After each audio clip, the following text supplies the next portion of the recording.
माँ अपनी संगीत की उनकी जीवन यात्रा जो है उसमें 55 वर्ष संगीत की यात्रा बहुत ही श्रद्धा से उन्होंने लोक संस्कृति का साथ दिया, लोक संस्कृति को और सुंदर बनाने का कार्य किया। और हम बच्चों को भी उन्होंने जो संस्कार दिए वो इसी लोक संस्कृति से लेकर के दिए और उसका महत्व समझाया। यही उनकी इच्छा भी थी कि युवा वर्ग हमेशा मूलता को बरकरार रखे, मूलता के साथ छेड़छाड़ कभी ना करे।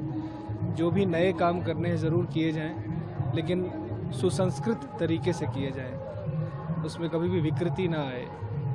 ये उनकी इच्छा थी। अब वो हमारे बीच नहीं है, उनके विचार और उनका कार्य, उसको याद करके हम प्रेरणा ले सकते हैं। स्मृति शेष रहेंगे हमेशा याद जी, तो स्मृति शेष रहेंगे तो यादें उनको तो पूरी दुनिया याद करती रहेगी हमेशा। ऐसे भी याद सबके जहन में वो रहती थी, सबसे जुड़ी हुई थी और सभी उनको परिवार की तरह अपना मानते थे।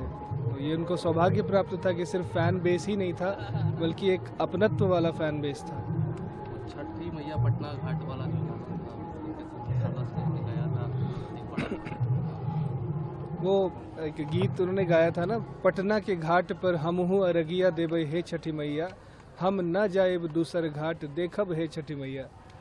तो वो दिन आया, इसी घाट पर उन्होंने, उनका अंतिम संस्कार आज हो रहा है, पटना के ही घाट पे हो रहा है। पटना से विशेष लगाव था जब वो छोटी थी बचपन में उनके, तो पटना के घाट की महिमा तब उन दिनों भी वैसी ही थी कि भाई और कहीं नहीं तो पटना के घाट का छठ बहुत नामी था।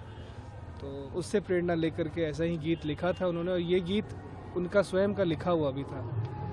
तो जाहिर है सब अपने आप जो है वो प्रस्तुत होते जा रहा है, किस तरह से ईश्वर ने इस रचना को किया कि एक छठ के लिए समर्पित, खास करके छठ विधा। ऐसे तो विवाह से लेकर लोक संगीत की हर विधा ही उन्होंने गाई है और सब में वैसे ही रम कर भाव के साथ उसके अंदर ढल करके उन्होंने गाया।